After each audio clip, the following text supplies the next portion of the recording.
పదవి స్వీకారం చేశారు. దానికి నేను రావడం జరిగింది. భారతీయ జనతా పార్టీ ఖానాపూర్లో ఈ గెలుపు, ఈ చిన్న గెలుపైనా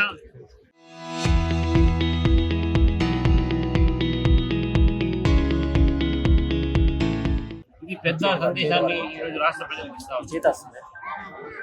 రాబోయే రోజులు బీజేపీది, రాబోయే ప్రభుత్వం తెలంగాణలో బీజేపీది మేము పూర్తిగా నమ్ముతున్నాం. తెలంగాణ ప్రజలు బీఆర్ఎస్ని చూశారు, కాంగ్రెస్ని చూశారు.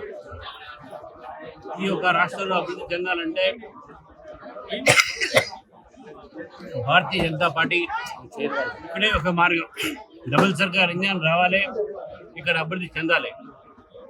సెంట్రల్ స్కీమ్స్ కింద ఈ యొక్క జిల్లాలో కానీ, ఈ యొక్క ఖానాపూర్లో కానీ, ఇక్కడ ప్రాంతాల్లో కానీ జాతీయ రహదారులు అయితే ఏంది, ఇక్కడ గరీబ్ కళ్యాణ్ యోజన కింద అన్న అయితే వితరణ అయితే ఏంది, లేకపోతే అమృత్ సిటీస్ కింద, స్మార్ట్ సిటీస్ కింద తెలంగాణలో అన్ని కూడా కేంద్ర ప్రభుత్వం ఇచ్చినటువంటి ఒక పథకాల మీదనే డెవలప్మెంట్ అవుతా ఉంది. రాష్ట్ర ప్రభుత్వం అవినీతితో ఒకవైపు మునిగిపోయి ఉంటే బీఆర్ఎస్ పార్టీ అంతర్గతమైనటువంటి కుటుంబ కళాలతో వాళ్ళు కొట్లాడుకుంటున్నారు. కాబట్టి తెలంగాణ ప్రజలు భారతీయ జనతా పార్టీ చూస్తున్నారు. నాకు పూర్తి నమ్మకం ఉన్నది. మన మున్సిపల్ ఎన్నికల్లో కూడా బీజేపీ ఓడించడానికి Congress party, BRS party, Majlis party కలిసి ఇదే జిల్లాలో బీజేపీని గెలవకుండా చేశారు. పక్కన జిల్లాలో కూడా కామారెడ్డిలో కూడా గెలవకుండా చేశారు. కరీంనగర్ కూడా అదే ప్రయత్నం చేశారు.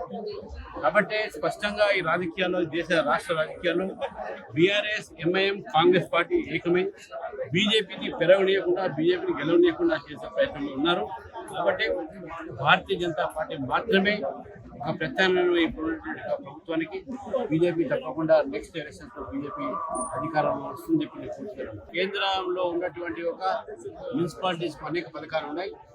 ఆ పథకాలు ఇక్కడ ఉన్నటువంటి ఒక ప్రపోజల్స్ వచ్చినప్పుడు తప్పకుండా ఆ పథకాలు ఖానాపూర్ ప్రజలకు వచ్చేటట్టు ప్రయత్నిస్తారు. అది పొత్తు కాదు, అది స్థానికమైనటువంటి ఒక స్థానికంగా వాళ్ళు అరేంజ్మెంట్ చేస్తున్నారు. ఎక్కడ కూడా రాష్ట్ర నాయకత్వం మేము దానికి క్లారిటీ ఇవ్వలేదు, దానికి మేము గ్రీన్ సిగ్నల్ ఇవ్వలేదు. మేము అదే అన్నారు. ఇక్కడే పెడుతున్నారు. మళ్ళీ అటువంటిప్పుడు ఆదిలాబాద్లో బీఆర్ఎస్, కాంగ్రెస్ కలిసి కదా బీజేపీ ఓడించడానికి, కామారెడ్డిలో కలిశారు కదా. ఎందుకని ఏమంటారంటే స్థానికంగా అయినటువంటి ఒక ఈ మధ్య బీజేపీ ఎక్కడైతే మేము గెలిచామో అది పైసా కావచ్చు, అది ఇక్కడ ఖానాపూర్ కావచ్చు, లేకుంటే నారాయణపేట కావచ్చు, ఇక్కడ అంతా కూడా స్థానికంగా ఉన్నటువంటి ఒక పరిస్థితులు బట్టి మాకు ప్రజలు ఒత్తిడి వల్ల మాకు ఓటేయడం కొత్త పార్టీలకు తెలంగాణ ప్రజలు స్వీకరించే పరిస్థితి లేదు. ఆల్రెడీ 3 ప్రధానమైన పార్టీలు ఉన్నాయి. 3 పార్టీలు కూడా వాళ్ళు చూస్తారు. రెండు పార్టీలకు ఆల్రెడీ అవకాశం ఇచ్చారు. 3వ పార్టీ బీజేపీ మిగిలింది. బీజేపీకి అవకాశం వస్తుంది.